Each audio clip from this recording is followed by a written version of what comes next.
नमस्कार दोस्तों, आज का ये वीडियो बहुत ही इंपॉर्टेंट और जरूरी है आप सभी के लिए।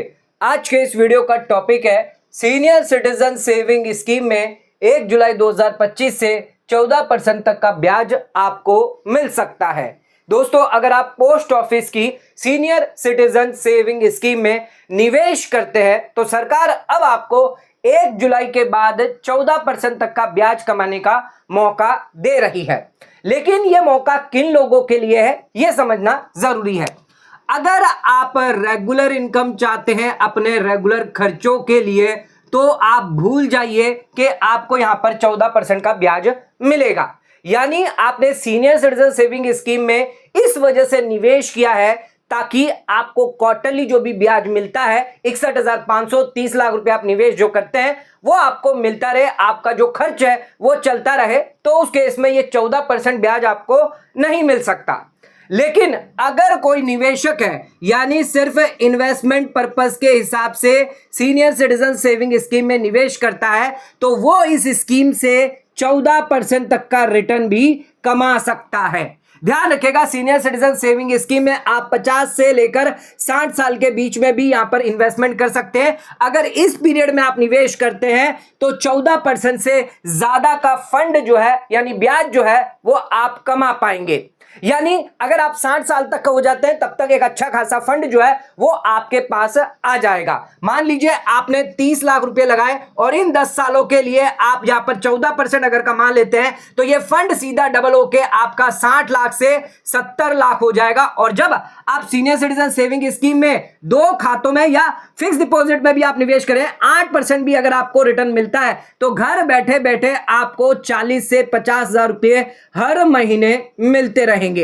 तो क्यों ना यहां पर हम अपने जल्दी यहां पर इन्वेस्टमेंट करें और अच्छा खासा ज्यादा रिटर्न कैसे कमाएं ताकि हमारे 60 साल के बाद जब हम सीनियर सिटीजन या एफडी में निवेश करेंगे तो घर बैठे बैठे हमें 40 से 50,000 की महीने की इनकम होती रहेगी, जो फिलहाल अभी सीनियर सिटीजन सेविंग स्कीम में पॉसिबल नहीं है। लेकिन हम आपको स्ट्रेटजी बताने वाले हैं जिसके थ्रू अगर आप निवेश करते हैं तो उस केस में आपको यहां पर फायदा बेनिफिट होने वाला है।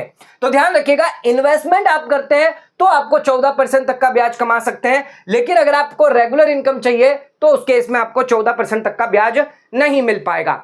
तो दोस्तों, आज का वीडियो बहुत ही इंपॉर्टेंट है। सबसे पहले ये जानेंगे सीनियर सिटीजन सेविंग स्कीम के बारे में, उसकी एलिजिबिलिटी क्राइटेरिया, कितना आप मिनिमम और मैक्सिमम निवेश कर सकते हैं, क्या यहां पर ब्याज दरें आपको दी जाती है, इसके अलावा प्री मैच्योर क्लोजर, मैच्योरिटी और अकाउंट को अगर एक्सटेंड करना चाहते हैं तो कब तक एक्सटेंड कर सकते हैं, ये पूरी जानकारी देंगे। और इसके साथ साथ हम 14% की जो स्ट्रेटेजी है वो भी आपके साथ शेयर करने वाले हैं। तो कैसे आप 14% तक कमा पाएंगे, कैसे आपको ज्यादा फायदा होगा, कैसे आप एक अच्छा खासा कॉर्पस रेडी कर पाएंगे, वीडियो को एंड तक जरूर देखें। वीडियो को बिल्कुल भी स्किप ना करें, चैनल पर नए तो सब्सक्राइब करें और बेल आइकन पर ऑल नोटिफिकेशन पे क्लिक करें ताकि आपको आने वाले सभी नोटिफिकेशन रिगार्डिंग हमारे वीडियोस रेगुलरली मिलते रहें। आइए स्टार्ट करते अपना आज के वीडियो को बिना किसी देरी के।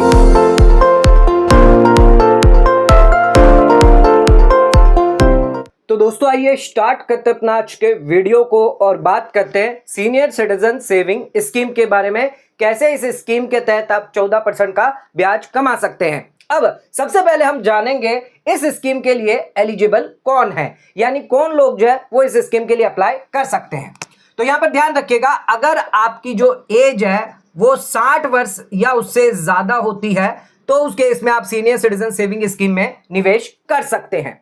अब यहां पर सरकार ने कुछ रिलैक्सेशन दिए हैं किन लोगों के लिए, अगर आप रिटायर्ड एम्प्लॉय हैं तो ध्यान रखिएगा आपको यहां पर बेनिफिट मिलेगा।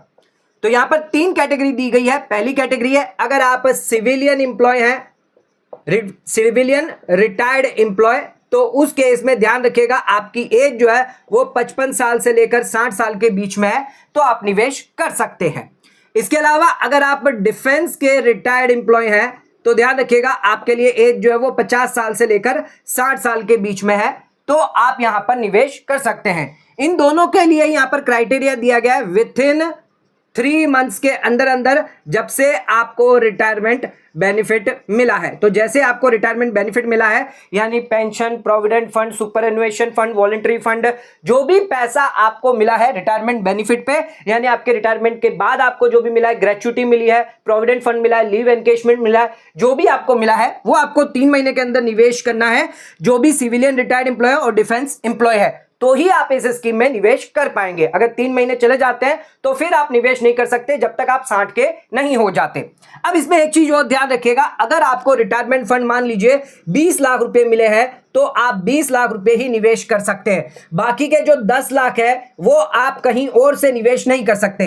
अगर आपके पास एफडी पड़ी है तो भी निवेश नहीं कर सकते, अगर आपने कोई प्रॉपर्टी बेची है तो भी निवेश नहीं कर सकते, या अगर आपके पास कोई इनकम पड़ी है तो भी आप निवेश नहीं कर सकते जब तक आपकी उम्र 60 साल तक नहीं होती। तो एक बहुत बड़ा ड्रॉबैक यहां पर आ जाता है, सिर्फ 20 लाख तक अगर जो भी रिटायरमेंट फंड मिला है उतना ही आप निवेश कर सकते हैं, उससे ज्यादा आप नहीं कर सकते। 40 लाख मिला है तो 30 लाख कर सकते हैं, 40 लाख फिर आप नहीं कर पाएंगे। मैक्सिमम आपको 30 लाख रुपए इसमें निवेश करना है। इसके अलावा एक और नया यहां पर दिया गया है, अगर कोई स्पाउस है जिसके हस्बैंड की डेथ हो जाती है और जो हस्बैंड था वो सेंट्रल गवर्नमेंट या स्टेट गवर्नमेंट का एम्प्लॉय था एंड उसकी जो एज है वो 50 साल या उससे ज्यादा है, तो उस केस में जो स्पाउस है वो एलिजिबल होगी अकाउंट ओपन करने के लिए, senior citizen saving scheme account. लेकिन इसमें भी कंडीशन ध्यान रखिएगा, स्पाउस का कोई दूसरा अकाउंट नहीं होना चाहिए सीनियर सिटीजन सेविंग स्कीम है। तो ये एक मेन कंडीशन है, ये आपको ध्यान रखना है। यहां पर सेंट्रल गवर्नमेंट, स्टेट गवर्नमेंट का एम्प्लॉय, इसकी डेथ हो जाती है इन हार्नेस, यानी ड्यूरिंग ड्यूटी, ड्यूरिंग सर्विस के टाइम इनकी डेथ हो गई, तो उस केस में स्पाउस जो है जो भी रिटायरमेंट बेनिफिट मिला है या डेथ कंपनसेशन मिला है वो सीनियर सिटीजन सेविंग स्कीम में निवेश कर सकती है। नेक्स्ट आ जाते हैं, बात करते हैं, आप चाहे तो यहां पर इंडिविजुअल अकाउंट खुलवा सकते हैं या चाहे तो जॉइंट अकाउंट भी यहां पर खुलवा सकते हैं। जॉइंट आप सिर्फ अपने स्पाउस के साथ खुलवाएंगे, यानी ये आपका खुद का हो गया और आपके स्पाउस, दोनों को मिलाकर आप जॉइंट अकाउंट खुलवा सकते हैं। ध्यान रखिएगा यहां पर जो इंडिविजुअल है इसका एज क्राइटेरिया देखा जाएगा कि 60 साल से ज्यादा है, स्पाउस का एज क्राइटेरिया नहीं देखा जाएगा। अगर दोनों ही एलिजिबल है, यानी दोनों ही, चाहे आप हो आपकी स्पाउस हो, दोनों ही 60 साल से ज्यादा है, तो उस केस में दोनों ही जॉइंट अकाउंट खोल सकते हैं। मान लीजिए ए और बी है, ए और बी उसकी स्पाउस है, तो यहां पर पहला जो जॉइंट अकाउंट खोला जाएगा जिसके अंदर ए यहां पर प्राइमरी होल्डर होगा और बी यहां पर सेकेंडरी होल्डर होगा, और दूसरा आप यानी स्पाउस भी खुद से नाम से जॉइंट अकाउंट खोल सकती है, जहां पर स्पाउस जो है यानी बी जो है वो प्राइमरी होल्डर हो जाएगी और यहां पर जो ए है वो सेकेंडरी होल्डर हो जाएगा। जो भी प्राइमरी होल्डर होगा उसी के रिलेटेड जो डिपॉजिट है वो यहां पर दिया जाएगा, माना जाएगा जो भी पैसा जमा किया है वो ए या बी जो भी होंगे उनका ही माना जाएगा।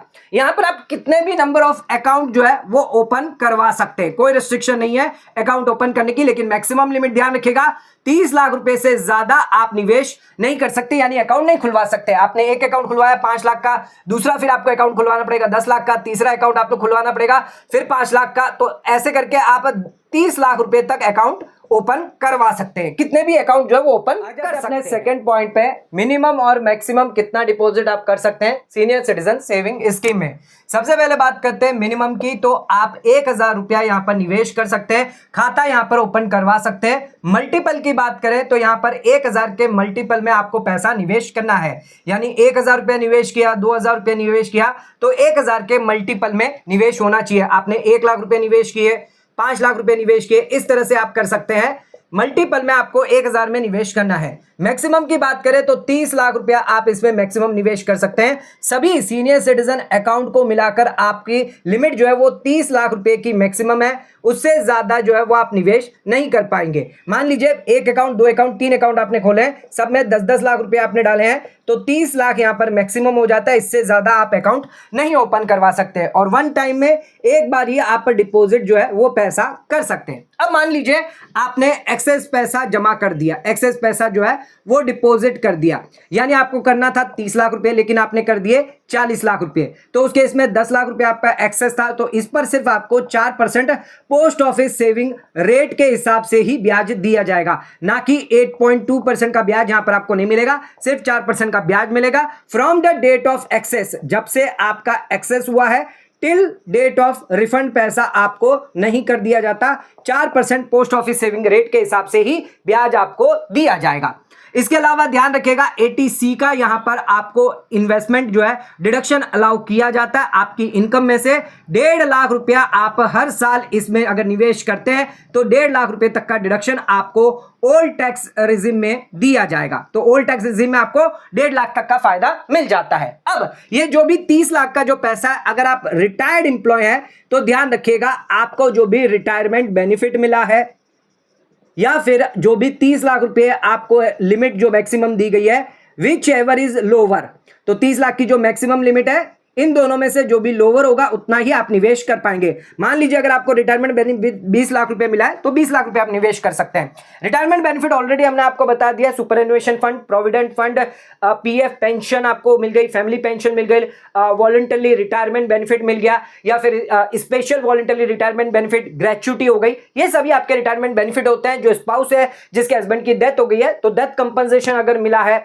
रिटायरमेंट बेनिफिट मिला है तो ये आपको निवेश करना होता है 3 महीने के अंदर अंदर सीनियर सिटीजन सेविंग स्कीम में। अपने थर्ड पॉइंट पे इंटरेस्ट रेट क्या आपको मिलती है सीनियर सिटीजन सेविंग स्कीम में।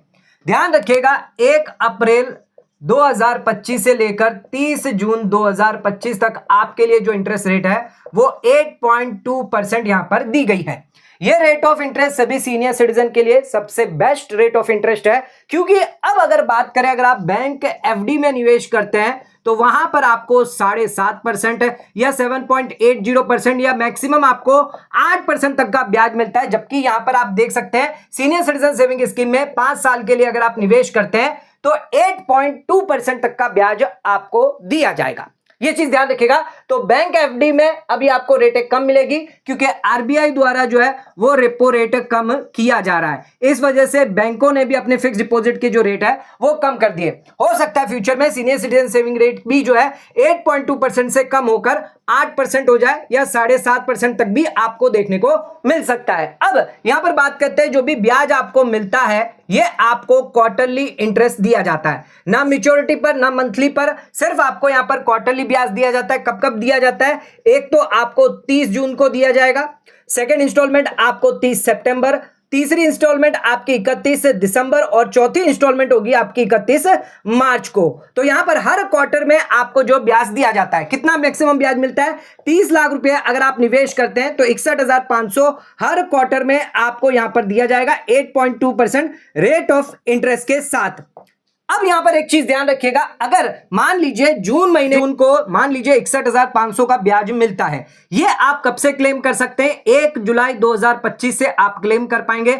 लेकिन अगर आप इसको क्लेम नहीं करते, मान लीजिए इसको आपने जो है वो 30 दिसंबर तक क्लेम किया है, तो इस दौरान 2 महीनों के दौरान यहां पर आपको कोई भी ब्याज नहीं दिया जाएगा इस 61,500 पर, जब तक आप इसको ट्रांसफर नहीं करते सेविंग खाते में या कहीं अन्य खाते में। सेविंग खाते में से फिर आप ट्रांसफर कर सकते हैं आरडी के स्कीम के अंदर, या आप चाहें तो वापस सीनियर सिटीजन सेविंग स्कीम में निवेश कर सकते हैं। सेविंग में ट्रांसफर करेंगे तो ये 61,500 वहां पर आएगा, फिर आपको वहां पर 4% मिलेगा। वहां रखना चाहते हैं तो ठीक है, आरडी में डालते हैं तो 6.7% मिलेगा, एमआईएस में डालते हैं तो वहां पर आपको 7.1% मिलेगा, एनएससी के अंदर अगर आप स्कीम में डालते हैं तो 7.7% आपको मिलेगा। तो ये आप जो है इंटरेस्ट जो है वो इन्वेस्ट कर सकते हैं। या सीनियर सिटीजन सेविंग स्कीम में भी अगर लिमिट एग्जॉस्ट नहीं हुई है, 30 लाख खत्म नहीं हुआ, तो वहां पर भी आप निवेश कर सकते हैं। लेकिन ध्यान रखिएगा यहां पर अगर आपका सीनियर सिटीजन खाते में अगर ये 61,500 रहा तो उस केस में आपको 0 ब्याज मिलेगा इन 9 महीने तक, जब तक आप इसको क्लेम नहीं करेंगे। तो यहां पर आपको कोई भी एक्स्ट्रा एडिशनल इंटरेस्ट नहीं दिया जाएगा, यह चीज आप ध्यान रखिएगा। इसके अलावा जो भी इंटरेस्ट है वो आपका होता है टैक्सेबल। ध्यान रखिएगा अगर पूरे साल में 50,000 रुपए या उससे ज्यादा हुआ तो ध्यान रखिएगा 80TT-B के तहत आपको 50,000 की छूट मिल जाती है, तो 50,000 का डिडक्शन आपको अलाउ हो जाता है। लेकिन अगर बात करें टीडीएस की तो आपकी यहां पर लिमिट जो है वो 1 लाख करी गई है सीनियर सिटीजन वालों के लिए। At the rate 10% TDS deduct होगा। अगर 1 लाख रुपए से ज्यादा का अगर आपको ब्याज मिल रहा है पूरे साल में तो 10% टीडीएस डिडक्ट होगा 194A के तहत। 1 अप्रैल 2025 से बजट द्वारा यह लिमिट में इंक्रीज किया गया, पहले 50,000 था उसमें 1 लाख किया गया। 80TT में अभी भी 50,000 है, वहां पर ओल्ड टैक्स रिजिम में आप डिडक्शन ले सकते हैं, न्यू टैक्स रिजिम में है तो डिडक्शन नहीं मिलेगा। अब यहां पर आपका टीडीएस अगर ना कटना है तो उसके लिए आप फॉर्म 15H जो है वो जमा कर सकते हैं पोस्ट ऑफिस में। अगर ये फॉर्म 15H जमा कर देंगे तो 1 लाख से ज्यादा भी अगर आपको ब्याज मिल रहा है तो भी आपका टीडीएस डिडक्ट नहीं होगा। 1 लाख से अंदर मिल रहा है तो होगा ही नहीं, लेकिन 1 लाख से ज्यादा है तो उस केस में फॉर्म 15H जो है वो आप जमा कर सकते हैं। तो ध्यान रखिएगा, सीनियर सिटीजन सेविंग स्कीम में अभी आपको 8.2% मिल रहा है। 1 जुलाई के बाद भी आपको शायद 8.2% या 8% यहां पर कम होकर मिलेगा। लेकिन कैसे 1 जुलाई के बाद आप 14% कमाएंगे, ये हम आपको आखिरी में बताएंगे, कैसे आपको 14% तक कमा सकते हैं इन्वेस्टमेंट करके। तो ये तो हमने समझ लिया इंटरेस्ट रेट, फिलहाल अभी 8.2% दी गई। अपने अगले पॉइंट पे, प्री मैच्योर विड्रॉल अगर आप करते हैं सीनियर सिटीजन सेविंग स्कीम से तो क्या पेनल्टी आपको लगने वाली है। सबसे पहले बात करते हैं, अगर आप 1 साल से पहले पैसा विड्रॉ करते हैं, बिफोर 1 ईयर अगर आप पैसा विड्रॉ करते हैं तो उस केस में ध्यान रखिएगा 0% का ब्याज आपको दिया जाएगा। अगर आपने 30 लाख रुपए जमा किए हैं 10 महीनों के लिए तो उस केस में 8.2% आपको ब्याज मिलना था, वो आपको नहीं मिलेगा। यानी पूरे के पूरे 2,05,000 जो है वो आपको नहीं दिए जाएंगे, 0 इंटरेस्ट दिया जाएगा। अगर कोई ब्याज दे भी दिया तो वो भी आपसे वापस वसूल कर लिया जाएगा। ध्यान रखिएगा, 1 साल से पहले 0 इंटरेस्ट आपको दिया जाता है सीनियर सिटीजन सेविंग स्कीम में। 1 साल से लेकर अगर आप 2 साल के बीच में पैसा निवेश करते हैं तो 1.5% आपको पेनल्टी लगती है। 30 लाख रुपए आपने जमा किए तो उसकी 1.5% पेनल्टी के हिसाब से 45,000 रुपए डिडक्ट करके बाकी का पैसा आपको प्रिंसिपल अमाउंट दिया जाएगा। इंटरेस्ट यहां पर आपको पूरा का पूरा 8.2% मिलेगा, इसमें कोई भी कटौती नहीं की जाएगी। इसके अलावा अगर आप बात करते हैं 2 साल से लेकर 5 साल के बीच में पैसा विड्रॉ करते हैं तो 1% पेनल्टी आपको लग जाएगी। 30 लाख पर आपको 1% की पेनल्टी यानी 30,000 रुपए पेनल्टी लग के बाकी का जो प्रिंसिपल अमाउंट है वो आपको दिया जाएगा। यहां पर भी ब्याज आपको 8.2% तक का मिलेगा, इसमें कोई भी कटौती नहीं की जाएगी। अब आ जाते हैं, बात करते हैं अगर आपने खाते को एक्सटेंड करवाया है 5 साल से लेकर 6 साल के बीच में तो उस केस में भी आपको 1% पेनल्टी यानी 30,000 रुपए आपके प्रिंसिपल अमाउंट में से डिडक्ट किए जाएंगे और यहां पर आपको 8.2% का जो भी ब्याज आपको मिलेगा एक्सटेंडेड पीरियड पर वो यहां पर दिया जाएगा।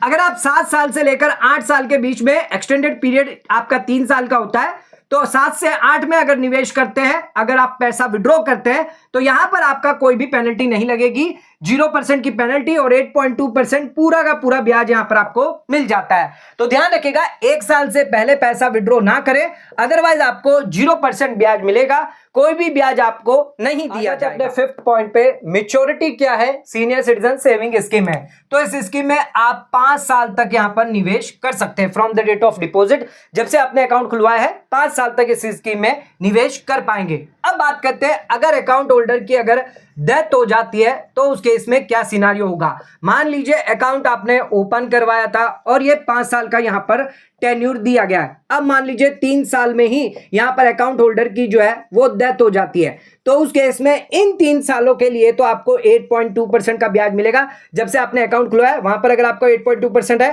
तो ये 3 साल भी आपको 8.2% मिलेगा। लेकिन बाकी के जो 2 साल है, क्योंकि डेथ हो चुकी है, अकाउंट को अगर आप कंटिन्यू रखते हैं मैच्योरिटी तक तो उस केस में ध्यान रखिएगा आपको यहां पर सिर्फ 4% पोस्ट ऑफिस सेविंग रेट के हिसाब से ही ब्याज दिया जाएगा। आपको यहां पर 8.2% का ब्याज नहीं मिलेगा। तो ये 2 सालों के लिए ध्यान रखिएगा, सिर्फ आपको 4% का ब्याज मिलेगा। अब यहां पर ये जो अकाउंट है वो यहां पर ट्रांसफर किसको हो जाएगा, अगर कोई ज्वाइंट होल्डर है तो उसको हो जाएगा, या अगर आपकी जो स्पाउस है यानी सिर्फ स्पाउस को ही होगा, इसके अलावा किसी को नहीं होगा। तो या तो ज्वाइंट होल्डर है तो ज्वाइंट होल्डर में जो स्पाउस है उसको हो जाएगा, या फिर अगर वो सोल नॉमिनी है तो उस केस में उसे यहां पर पैसा जो है यानी आपका जो अकाउंट है वो कंटिन्यू कर सकती है। लेकिन अकाउंट कंटिन्यू करने के लिए 2 कंडीशन है। एक तो पहली कंडीशन है यहां पर जो स्पाउस है उसकी एज 60 साल या उससे ज्यादा होनी चाहिए और स्पाउस का कोई भी सीनियर सिटीजन खाता नहीं होना चाहिए, तभी वो यहां पर 2 साल के लिए अकाउंट को कंटिन्यू कर सकती है senior citizen saving scheme after the date of account holder.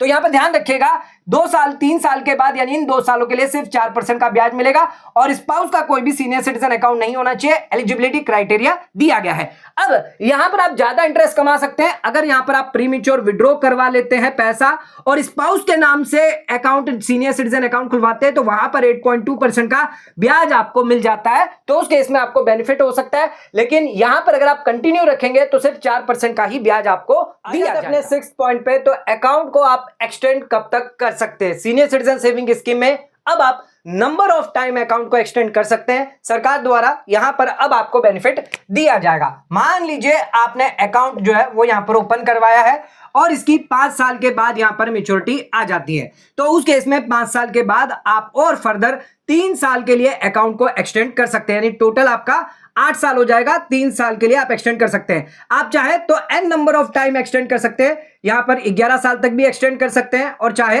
तो 14 साल तक भी एक्सटेंड कर सकते हैं, यानी 3-3 साल का यहां पर जो टाइम पीरियड होगा उसमें आप अकाउंट को एक्सटेंड करवा सकते हैं। 1 बार, 2 बार, 3 बार, ऐसे n नंबर ऑफ टाइम्स, यानी 3-3 साल के लिए आप एक्सटेंड करवा सकते हैं। n नंबर ऑफ टाइम कितनी बार भी आप एक्सटेंड करवा सकते हैं।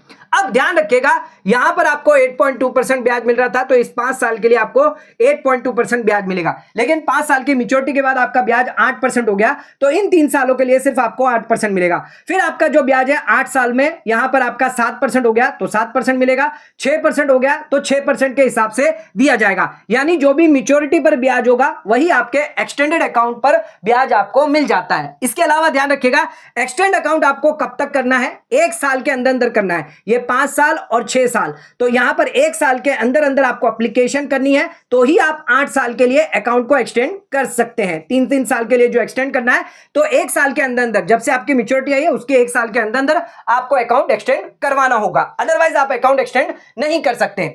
इसमें अब आपकी मैच्योरिटी कब मानी जाएगी? तो 5 साल के बाद आपकी मैच्योरिटी हो सकती है, 8 साल के बाद, 11 साल के बाद और 14 साल के बाद। यानी अगर आपने 14 साल तक लिया है तो इसके बाद आपकी मैच्योरिटी होगी, और मैच्योरिटी पर प्लस आपको प्रिंसिपल अमाउंट दिया जाएगा, 30 लाख रुपए पूरा आपको दे दिया जाएगा, या तो 14 साल के बाद, या 11 साल के बाद, या फिर 8 साल के बाद, या 5 साल के बाद। तो यहां पर ध्यान रखिएगा, एक्सटेंड अकाउंट आप कर सकते हैं 3-3 साल के लिए, नंबर ऑफ टाइम आप अकाउंट एक्सटेंड कर पाएंगे। अब आपको बताते हैं कैसे आप 14% तक का ब्याज कमा सकते हैं सीनियर सिटीजन सेविंग स्कीम से। सबसे पहले बात करते हैं, आपने अगर इन्वेस्टमेंट किया है सीनियर सिटीजन सेविंग स्कीम में 1 जुलाई 2025 से 30 लाख रुपए, 8.2% का जो ब्याज मिल रहा है 5 साल के लिए। अब आपने टोटल इन्वेस्टमेंट कितना किया है? 30 लाख रुपए आपने निवेश किए हैं। क्वार्टरली कितना ब्याज आपको मिलेगा? 61,500, 8.2% रेट के हिसाब से। ईयरली की बात करें तो 2,46,000, और मंथली की बात करें तो 20,500 रुपए हर महीने आपको मिल जाते हैं। 5 साल का इंटरेस्ट आपको 12,30,000 रुपया जो है यहां पर मिल जाता है। तो ध्यान रखिएगा, आपको ये जो मंथली पैसा है 20,000 रुपए, ये वापस आपको री इन्वेस्टमेंट करने पड़ेंगे, या तो आरडी स्कीम में कर सकते हैं या फिर म्यूचुअल फंड की स्कीम में कर सकते हैं 5 साल के लिए। यानी आपको मान लीजिए अप्रैल, मई, जून, अब जून को आपको यहां पर 61,500 रुपए मिले हैं, फिर जुलाई, अगस्त और सितंबर को वापस आपको 61,500 मिलेंगे। तो ध्यान रखिएगा, जून में आप 20,500 रुपये निवेश करें, फिर जुलाई में भी आपके पास पैसा होगा 61,500, उसमें से 20,500, फिर अगस्त में भी आप 20,500 निवेश करेंगे, सितंबर में भी आप 20,500 निवेश करेंगे। अब बात यहां पर आ जाती है अप्रैल मई में क्या करें? तो अप्रैल मई में खुद के पैसे यहां पर आपको डालने पड़ेंगे 20,500 आरडी या म्यूचुअल फंड स्कीम में। पहले के 2 महीने में आप डाल दें, बाकी फिर तो आपको ब्याज मिलता रहेगा, तो आप 5 साल तक कर सकते हैं। तो अगर आपको यहां पर जो है 12,30,000 मिलेंगे अगर आप कोई भी इन्वेस्टमेंट स्ट्रेटजी नहीं अपनाते।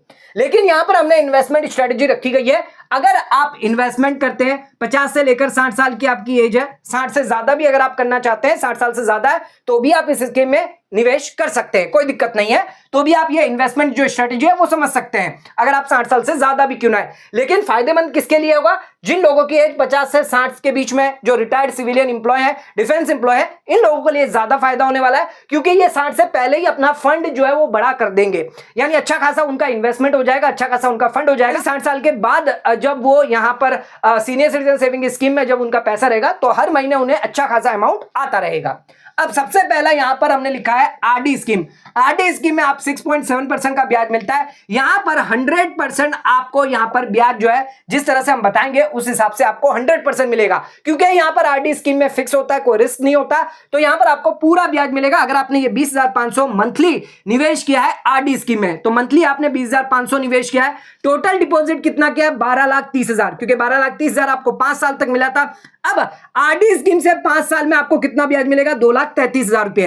अब ध्यान रखें, सीनियर सिटीजन और आरडी 12,30,000 जो आपको मिला था सीनियर सिटीजन सेविंग स्कीम से, और आरडी से आपको 2,33,000 रुपए, यानी टोटल आपको 14,63,000 मिला है। ये 5 साल के लिए। तो 5 साल को अगर डिवाइड करते तो एक साल का कितना ब्याज आपको मिला है? 2,92,600 का ब्याज मिला है। अब आपका जो मूल अमाउंट है जो आपने निवेश किया था 30 लाख रुपए, इसको डिवाइड कर दें तो यहां पर आपकी रेट ऑफ इंटरेस्ट निकल के आती है 9.75%। तो ये तो आपको गारंटेड मिल जाती है, 100% मिल जाती है, क्योंकि आरडी स्कीम पोस्ट ऑफिस की सरकारी स्कीम है, इसमें आपको गारंटेड रिटर्न दिया जाता है। तो अगर आप यहां पर निवेश करते हैं आरडी में तो 9.75% तक का आप कमा सकते हैं। 8.2% सीनियर सिटीजन में कमा लेंगे, और एक्स्ट्रा यहां पर आप आरडी के थ्रू कमा सकते हैं अगर आप इन्वेस्टमेंट का सोच रहे हैं।